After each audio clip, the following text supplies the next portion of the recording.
Welcome. Come on in, sit down, get comfortable.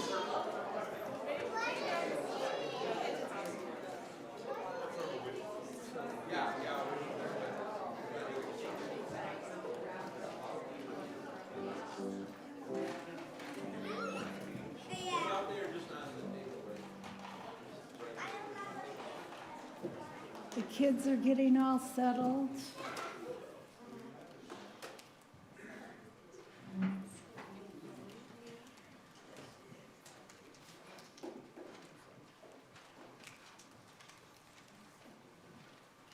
Good morning and welcome to UUCGT. Here we celebrate wisdom, compassion, non-harming, interdependence, and loving kindness. Reverend Alex will speak to us on important and famous Black UUs. If we have any visitors today, we would love to have you stand up and introduce yourselves. A microphone will be brought around for anyone. Do we have any visitors? Any visitors? Oh, yes, right there.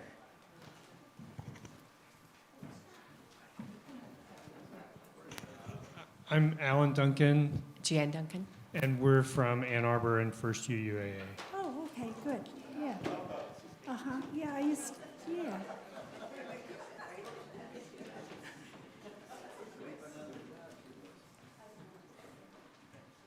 Yeah, I used to go to Ann Arbor when I lived down there.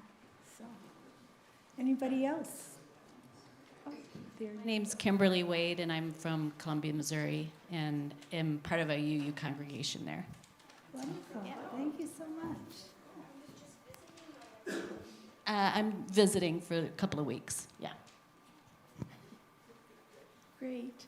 So we have yellow mugs that you guys, we would like you to use during the coffee hour so that we can come up and introduce ourselves to you. Okay? Okay, to your left and my right is the Joy and Concerns table where you can place your community joys and concerns in a book and light a candle. Reverend Alex will read the notes later in the service. Okay, now please turn off your electrical devices and let the service begin. Barbara is going to play Andante from Sonata in E minor by Florence Price.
Such a gift to have music from Black composers this morning. And so thank you, Barbara, for bringing that. Whoever you are and wherever you are on life's journey, you are welcome here with us this morning. I'm Reverend Alex, the senior minister of this community. I use he and him pronouns. And welcome to this Sunday of exploring our Black UU history. As we settle in, I invite you to hear these words from Esau McCauley on the significance of Black history, published in the New York Times. He writes, "Black history is the story of exemplars. We learn about the first Black surgeon, Supreme Court justice, or astronaut. This exemplars-based approach also produces an unintentional consequence. It gives those outside our community license to use Black accomplishment against us. They told us that we needed more exceptional Black people instead of questioning a society that required such greatness of us. Our very victories were transfigured into condemnations of those still languishing. Black history is not a series of heroics or forgotten contributions. It is a different telling of the American story altogether. Black history requires the recasting of our central figures, where those on the sidelines are brought to the forefront. Washington and Lincoln must give way to Truth and Douglass. We are great because this land housed the poetry of Phyllis Wheatley and Maya Angelou, the advocacy of Fannie Lou Hamer, the urgency of Nina Simone's music, and the faith-inspired demand for change in Martin Luther King Jr.'s sermons. Black history offers America a chance to see itself both as what we have failed to become and what we wish ourselves to be. America seeing itself clearly is the first step toward owning and then learning from our mistakes. And so may our explorations this morning aid us in seeing ourselves more clearly as we have a different telling of our UU faith. And so come, let us worship together as we gather this morning.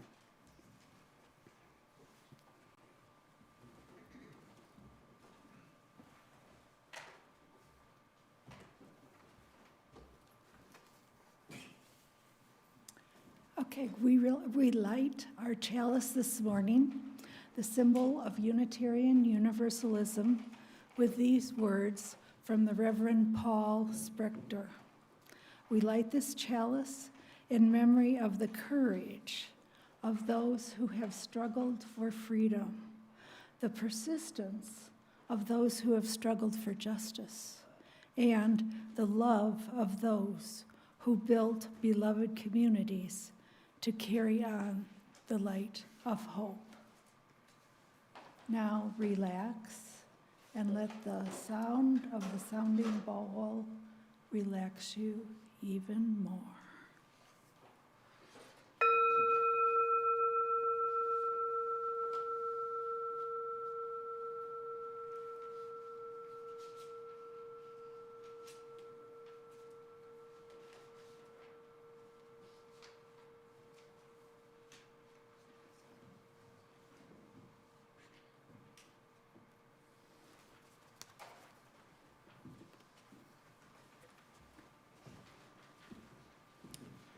If you would now please rise in body or in spirit as we go in singing our opening hymn, number 112, titled Do You Hear? You can find this in your gray hymnals. And then Anne-Marie will first introduce this song to us, and then we will be led in singing together. So some of you may notice as we start singing this one that the melody is very familiar. In fact, there is another hymn with the same melody, I think pretty close in the hymnal, maybe right next door to it.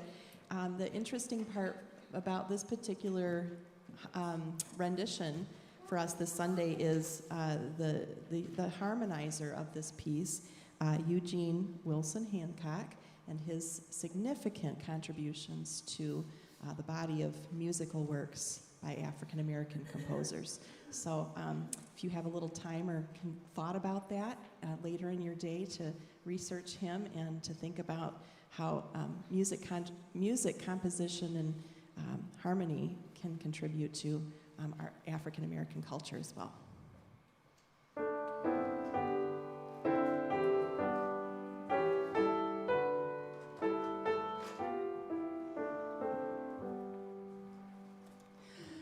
Do you hear, oh my friend, in the place where you stand, through the sky, through the land?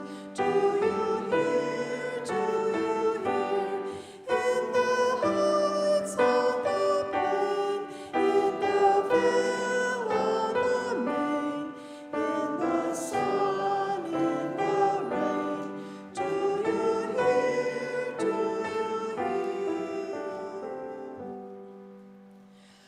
through the war, through the rush, through the throng, through the crush, do you hear in the hush of your soul, hear the cry, fear won't still, hear the heart's call to will, hear a sigh start sweet trill in your soul, in your soul. From the place where you stand to the outermost strand, do you hear, oh my friend? Do you hear all the dreams, all the dares, all the sighs, all the prayers? They are yours, mine and theirs. Do you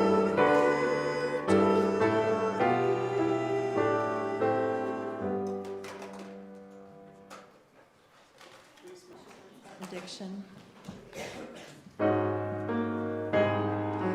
Go in joy, go in peace to meet the day.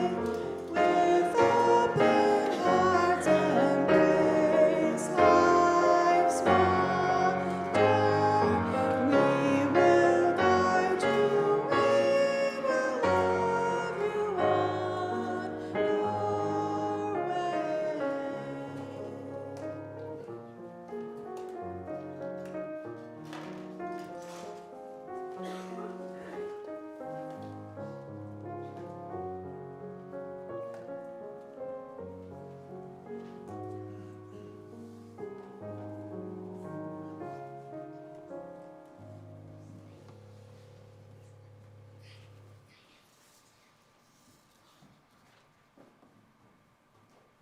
As our young friends leave for their exciting rest of their morning, I'll say good morning.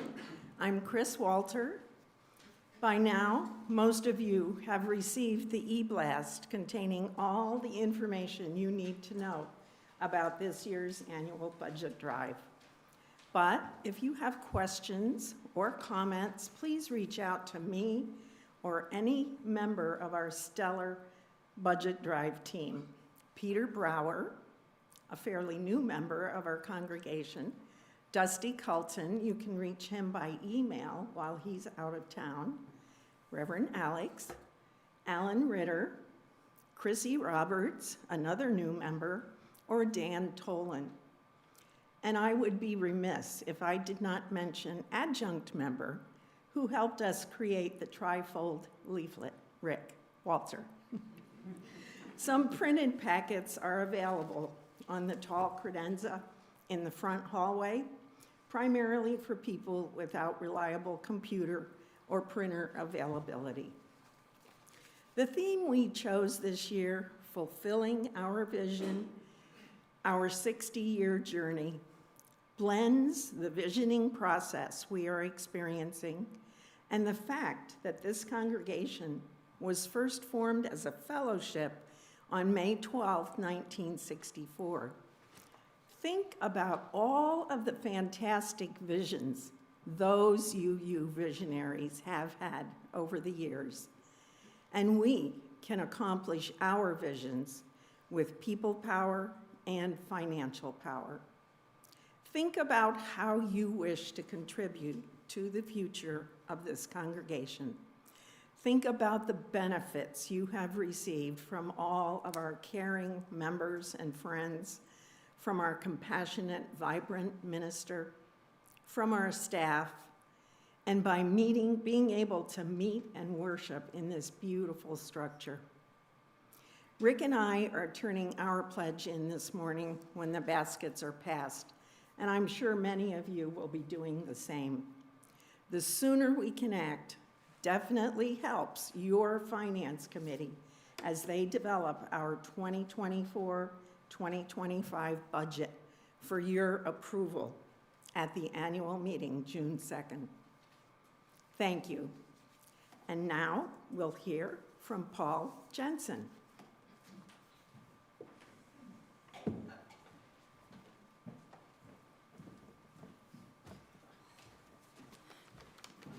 Morning. Before I get to what we love about the church, I'll just give you a brief history of how we got to this point. I was raised as a Methodist. Callie, my wife, was Lutheran for the most part. After we graduated from pharmacy school, we went to Grand Rapids, joined a Methodist church, not because I was a devout Methodist, but the minister there was the same one I had in elementary school. His son was my best friend. His wife was our den leader in Cub Scouts, so it seemed like the right thing to do. 10 years later, we moved to a UCC church, not because we knew a lot about the UCC or their denomination, but it was close to home. We had friends that went there. So up to this point, religion was just something it was an entity. It was like going to school. It was something that I grew up with, and I never really questioned it. At the UCC church we went to, we were there. I'm pretty active for like 25 years, and when we started, it was a very liberal church, like UCC supposedly are. And as the years went by, the church got smaller and smaller and more conservative and more conservative. And I remember one minister during a search committee meeting, we were interviewing him, and somebody asked, "Do you believe in the virgin birth?" And he said, "Well, it makes for a good story at Christmas time, but does it really matter?" And from that point on, I got thinking, a lot of what I've learned, does it really matter? Is it more important what you believe, how you act, than what you've learned in the years past? So then we moved to Traverse City. We tried the UCC church down the road a couple of times, and I think by that point we didn't really want to get involved in another organized religion again. And then COVID hit, and so we just sat home for a year and a half. We had a neighbor across the street who attends here every now and then. She told us about this. She showed us how we could watch a service or two on TV. And then a little over a year ago in the fall, we came to a few services, and then we joined when we had the first opportunity to join just shy of a year ago. So these are the things we found appealing. First off were the 7 principles of UU, especially the first one. Those together summed up kind of what we wanted to believe, what we thought religion should be about. Plus, more so, we found a group of people that pretty much lived those 7 principles. It's not that they profess them at church and then go home and get on with your lives. From what we could tell, that was how you conducted your lives. We found a group that welcomes you no matter what you believe or what you don't believe. And that sometimes it can be challenging, they'll challenge you, but they're always with you on a journey and accepting of no matter who you are. We found a group that was very active. We'd been in churches where there were certain people that were active, but they were always the same people. They'd change, they'd go from treasurer to secretary to chairman, and then they'd rotate back. Here, there's so many different opportunities to be active and so many different people that are involved in those opportunities. We've just participated in a few. We did a dinner at Safe Harbor in the Soul Matters group, the Social Justice Action Committee, all things that I find are, they expand your thinking, push you out of your comfort zone a little, but they're all very rewarding and help you grow as a person. The one thing we really enjoy is the opportunity for fellowship. From right after service for the coffee hour, the Wednesday night potlucks, coffee with Alex are all great ways to get to know people and find rewarding. So I guess in closing, we're happy that we found this place, and we're excited about the future. I think some of the things I've heard coming from the Vision Mission Covenant group kind of stretch your imagination and give you a lot of optimism for things that come. The music program is awesome here. The education program we're pretty excited about. So in closing, I just would like to thank you for letting us become part of this community and hopefully be a part of helping it grow into the future. Thank you.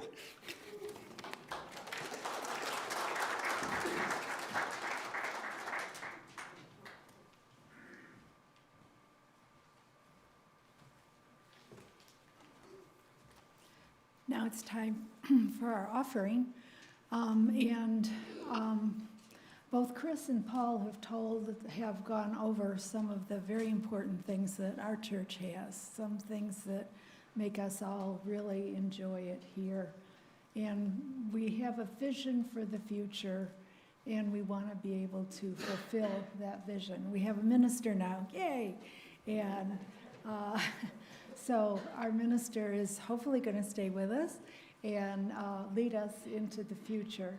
So anyway, it's time for our offering. So those of you who are going to have boxes, yes, So the one side is for here, and the other side is for the community, which is also a very important part for us.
It is our practice in our service to have some time to hold the joys and sorrows that touch our lives, the milestones and moments of our experiences that we want to share while we're gathered together. If you have a joy, a concern that is a bit too heavy to share with us in our service, you're always welcome to reach out to a member of our congregational care team, to myself, to light a candle at any point, holding that on your heart, or simply to just hold it in the service as you are just surrounded in so much love that you can find here. Know that none of us is ever meant to travel life's journey alone, and so please do not travel that journey alone and join us here. So I have one joy here to share this morning from Chris and Rick Walter. Hallelujah to all African American composers, singers, authors, ministers, scientists, financiers, and more. Let's continue to learn more about them to enrich our lives and get to know all of our neighbors. So thank you for that joy. That is a great joy to celebrate today. And in this space, let's hold now all of the joys and concerns that remain in the silence of our hearts.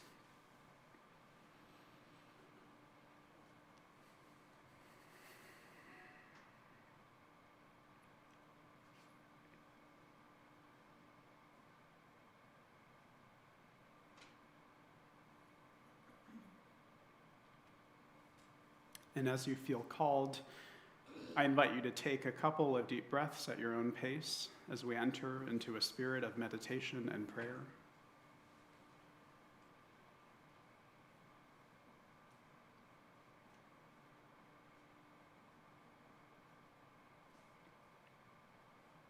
I share this prayer from the Reverend Margalie Belizaire, a prayer for while in the struggle.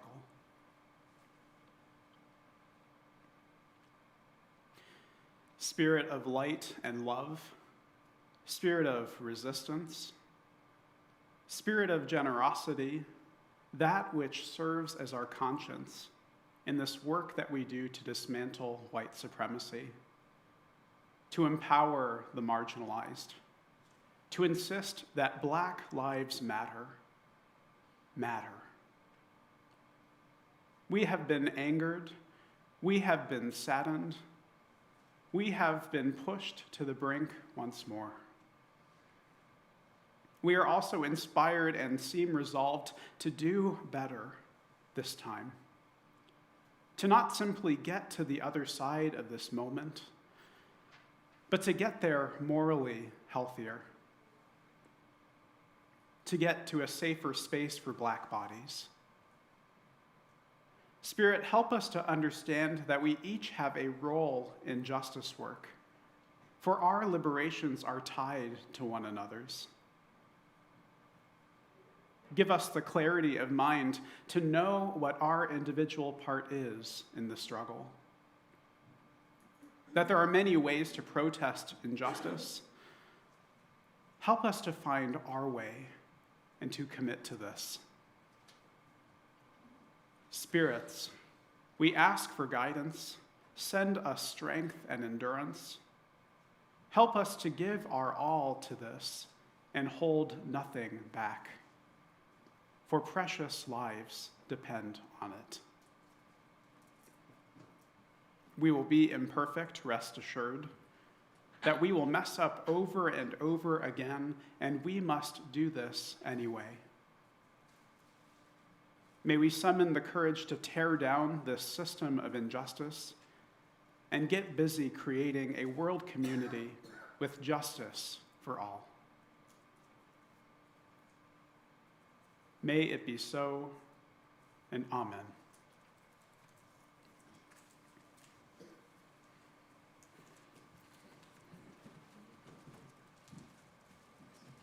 Would you please join me in singing our song of response, Spirit of Life, number 123.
Reverend Alex has given me a reading today that comes from the book Darkening the Doorways, Black-Trailed Blazers, and Missed Opportunities in the Unitarian Universalism by scholar and UU minister, Reverend Dr. Mark D. Mortison Reed. In this excerpt, he describes the pains and realities of missed opportunities with engaging our full history as Unitarian Universalists. He writes, as an African-American child growing up in the 1950s in the First Unitarian Society of Chicago, I saw so few of my hue that I could not help but be conscious of the only other African-American in the children's choir and my first Black Sunday school teacher. The feelings of self-consciousness and relief turned within until they formulated themselves into the question, well, why? As the 20th century progressed, many in our faith community grew ill at ease over the absence of significant numbers of Black folks and other people of color within Unitarian Universalism. The story told by biographies and memoirs, documents, and essays in our Black history is painful but not befuddling. On the one hand, it is a tale of systemic paternalism and prejudice-induced failure of vision, of squandered opportunities, and of good intentions turned into tragedy more often than triumph.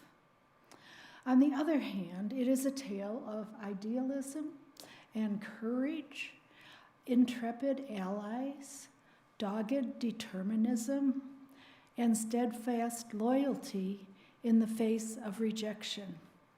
This exploration of the tainted reality behind Unitarian Universalism's espoused liberalism is heart-wrenching, but it leads to an important truth. The premise that liberal religion has not and cannot attract all African Americans is false. There are many more African American Universalists, Unitarians, and Unitarian Universalists than have been chronicled to date. Their history is disturbing, their stories engaging, shameful, and poignant. But in assembling them, I began to wonder, how could they have been ignored for so long? An entire remarkable history, and only a handful of people know anything about it. No one, white, brown, yellow, red, or black, has an inkling of its scope. Did we all, Afro and Euro-Americans and some others, assume there was no such history? Why, in a denomination that revels in the hero worship of Benjamin Rush and Thomas Jefferson and John Adams and Ralph Waldo Emerson and Lydia Marie Child, P.T. Barnum, Susan B. Anthony, Albert Schweitzer, and Linus Pauling, to evoke a few, did we ignore our Black forebearers? And why this silence? Taking a longer view, change seems self-evident, and the direction easily discerned. In the oft-paraphrased words of Unitarian Theodore Parker, I do not pretend to understand the moral universe. The arc is a long one. My eye reaches just but a little ways. I cannot calculate the curve and complete the figure by the experience of sight, but I can divine it by conscience. And from what I see, I am sure that it bends towards justice. What I learned as I divined and despaired over the fate of these Black trailblazers is that there will be other opportunities. African Americans will be drawn to liberal religion as they were in the past. Our challenge today is to develop a culturally inclusive vision that is grand and hopeful enough to inspire, and a way of being that is open and welcoming to all races and cultures. As we build in the present for the future we dream of, the only reliable foundation is one that honestly acknowledges, grieves, and celebrates the past. Otherwise, we will remain captive to beliefs and behavior that have not served liberal religion well.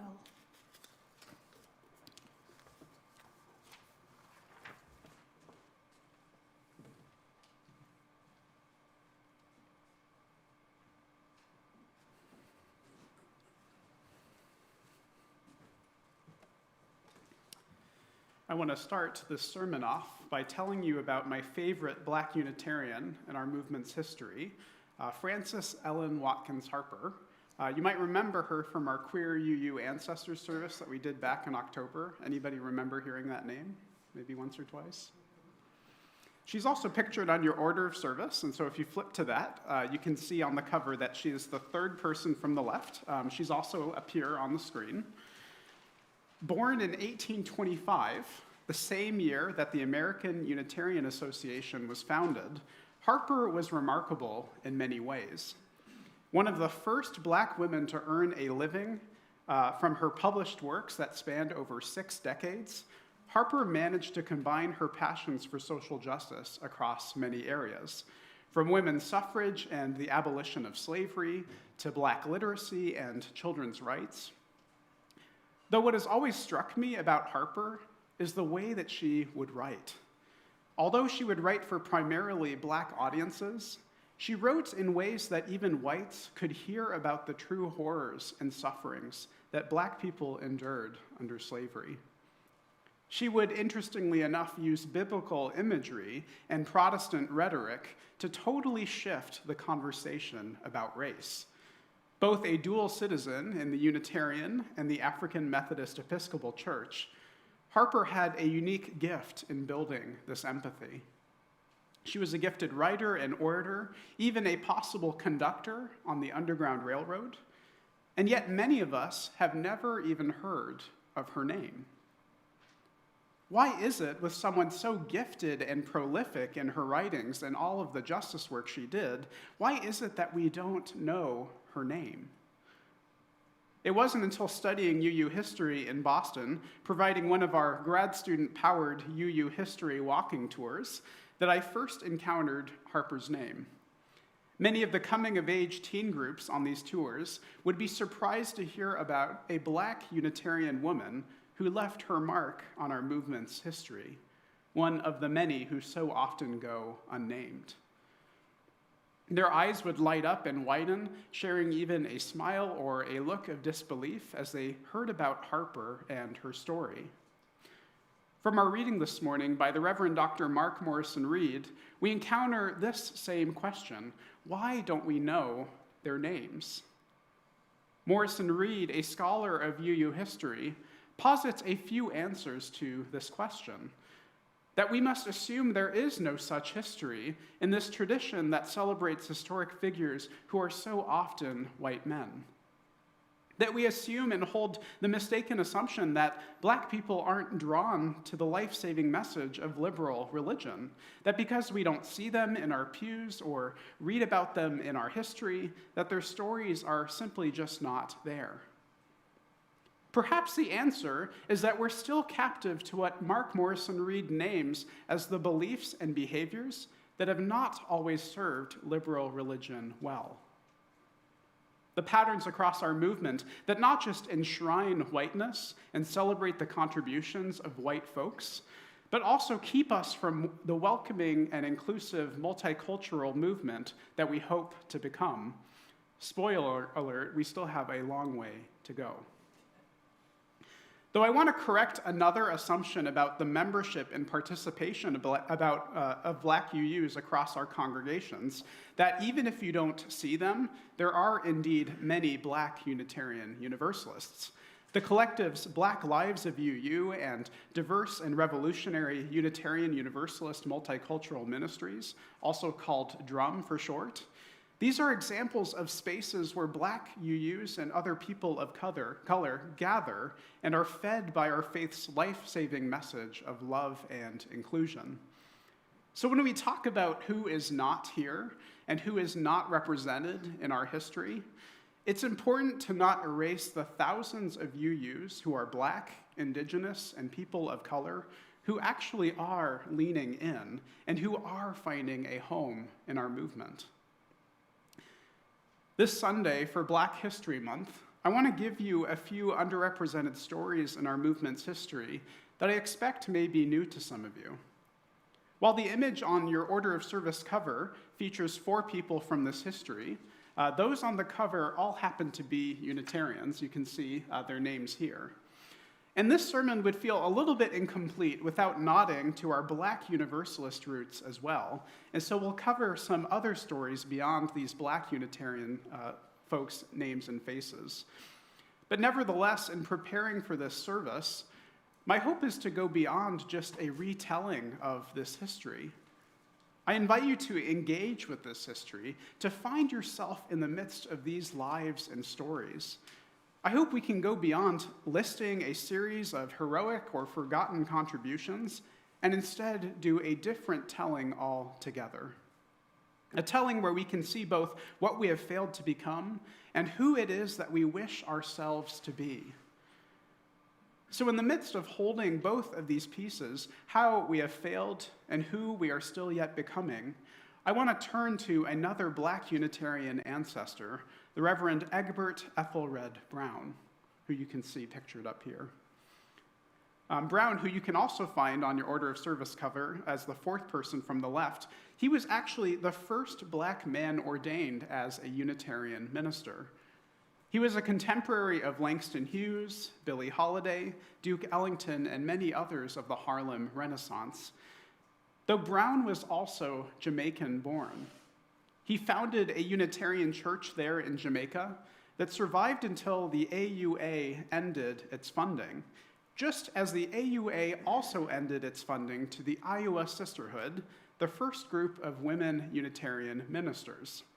Talk about missed opportunities. After moving to Harlem from Jamaica in 1920, Brown was a founder of the Community Church of Harlem. And as a minister, he was a truth teller. He spoke unflinchingly to the realities of police brutality against Black people in Harlem. And in one of his sermons from 1950, Brown highlighted the case of John Derrick, a wounded Korean War veteran who was accosted by police alongside 2 other Black veterans. Ordering for their hands up, police followed this order with 2 shots, resulting in Derrick's death with his hands open and outstretched and unarmed. Derrick, who had arrived home from the war wounded, was eager to be reunited with his family for Christmas. In Reverend Brown's words, Derrick went home before Christmas, but he went home dead.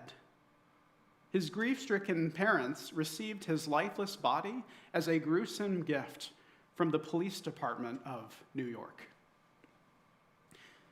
Derrick's wasn't the only story that Brown told from the pulpit. In his 31 years in Harlem, he preached about the many other unarmed Black men killed by police.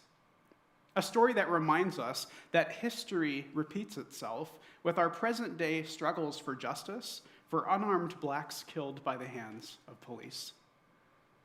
Even so, Brown's story shows us a minister who defied the odds, a man who became the first ordained Unitarian Black minister, a man who realized his visions for a church despite the association pulling the funding. Brown shows us a minister who refused to accept violence and the loss of life as an answer. He encouraged people to look toward the injustice rather than to look away. And so that's the story of the Reverend Egbert Ethelred Brown. I want to pivot now to the Universalist side of our Black family tree, looking to the story of Mary J. Jordan, who was a Black Universalist leader and teacher in the South. Unfortunately, there's no known photo of Mary that I was able to find, but up on the screen is a photo of her husband, Joseph, who ties in very closely to her story. Both Mary and her husband, the Reverend Joseph Fletcher Jordan, both of them were reluctant members of the AME Church. Anybody want to guess why they might be reluctant members? I'll give you a hint that it had to do with their views on salvation. The Jordans ran into some problems with the Southern AME churches and their theologies of hellfire and damnation. They just couldn't fathom anything outside of a loving God, even choosing to suspend their ministries until becoming Universalists. The legend goes that the Jordans converted to Universalism after getting to hear the great Universalist preacher and evangelist, Quillen Shin. Anybody recognize the name Quillen Shin? Well, that's a new figure that I'll have to get to in a different sermon. After hearing Shin preach, Joseph leaned over to Mary saying, "That's what I am." To which Mary leaned back and responded, "Make it two." The wife of the Universalist denomination's third black minister, Mary's passion was in teaching. She believed that all children should feel loved at school, and she never turned a child away if they couldn't afford tuition. The Suffolk, Virginia school became the school with the best education for black children under Jim Crow. In Mary's time, she taught more than 1,400 students, with the school open 7 days a week. Balancing academic rigor with spiritual teachings, the Jordan school faced a great deal of backlash from other black ministers and pulpits. But this didn't stop Mary from continuing to teach and help generations of black children to feel seen and loved at a time when there was nowhere else to go for a proper education. Mary's life was cut short after she died in 1916 from pneumonia at age 51. Her funeral was so large that they couldn't hold it at the Universalist church and instead had to hold the service at the large Baptist church downtown, a pulpit that at one point refuted quite a bit against universal salvation. Mary's story shows us a powerful story of reclaiming theology, of a teacher so inspired by universalism that generations of descendants who were taught at the Jordan school continue to pass by today and pause to remember Mary's life with gratitude. And so from Mary J. Jordan, we hear about a black woman Universalist who made the love that holds us all real for generations of black children under Jim Crow. Lastly, I want to highlight the story from our final Black UU ancestor for today, the story of Betty Reed Soskin, a retired park ranger, California's 1995 Woman of the Year, and a longtime member of the Mount Diablo UU Church in Walnut Creek. She's still alive at the age of 102, and I just absolutely love this photo of her right at the time of her retirement in her park ranger uniform. Soskin's story intersects at an important and challenging point in Unitarian Universalism's history, a time that ultimately became known as the Black Empowerment Tragedy. Some of you may have even lived through this chapter in our recent history. In the 1960s and 70s, there came a series of missed opportunities for Unitarian Universalists to affirm the inclusion and participation of Black UUs. After the UUA's formation in 1961, its second General Assembly in 1963 debated a topic that we might find surprising and painful today: whether the UUA would require its member congregations to admit all members without discrimination of race, color, or national origin. Something that hardly seems controversial for UUs today, the 1963 General Assembly saw arguments that affirmed the role of congregational polity over inclusion.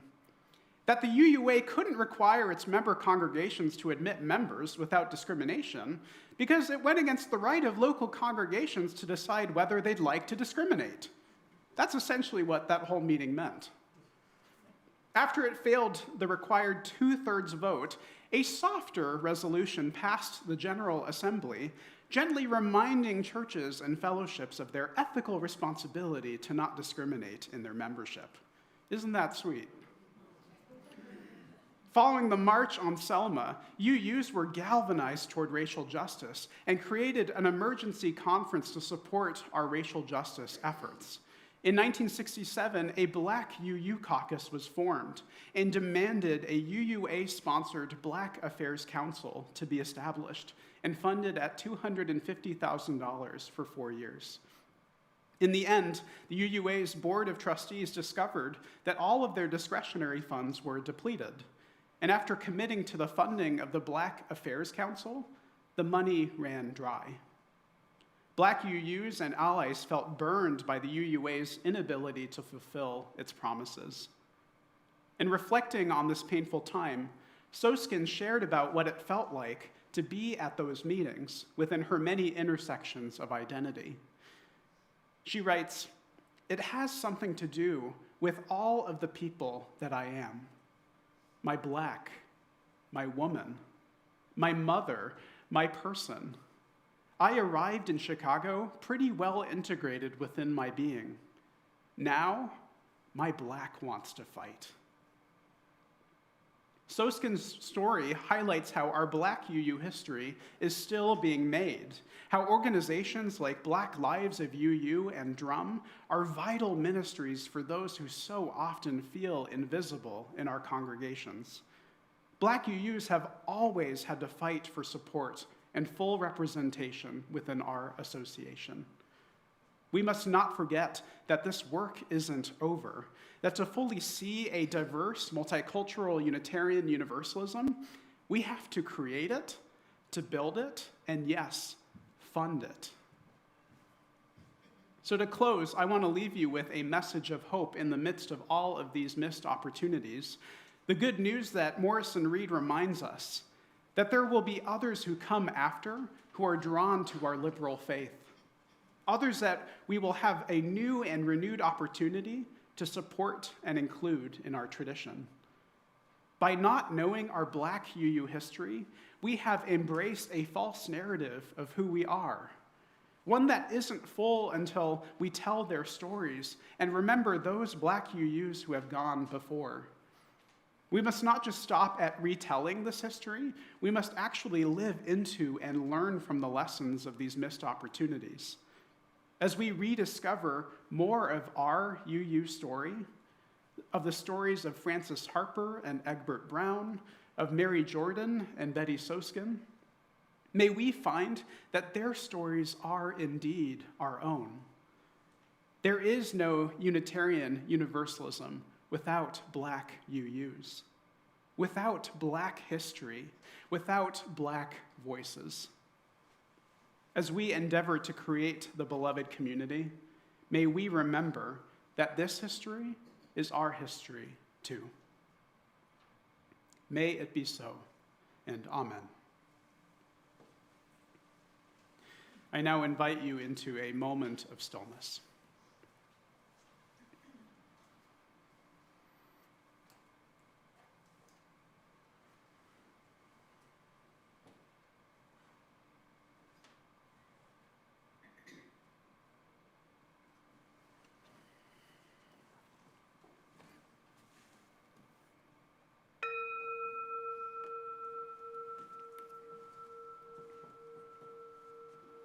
If you would now please rise in body or in spirit as we sing our closing hymn, number 1030, Sia Hamba. I know this is a favorite of some of you. Anne-Marie Barber-Young and our guest percussionist, Keith Aleo, will lead us in singing together. So before we all get started, unless I'm the only one who feels a little awkward about singing Zulu, let's just do a little practice pronunciation. Repeat after me. Sia Hamba, Kukanyen, Kwenkos. Sia Hamba Kukanyen Kwenkos. Kukanyen Kwenkos. Also, if you're using the hymnal, we're switching up the words a little bit. So we're going to sing first in Zulu. Then we'll sing Marching in the Light of Love, Singing in the Light of Love, Dancing in the Light of Love, back to Zulu, okay? All right.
Okay, our next words are from Carolyn McDade. There is a time that we must rise. There is a time that we must stand. There is a time that we must come together. There is a time that we must leave, go from the place where hatreds breed, and feel the Spirit breathe us together. Upon the dry, a cloud will rise, and truth will shine amongst the lies, and wisdom sing as we arise together. For blessed are our lives, blessed our love, and blessed the promise gathered now.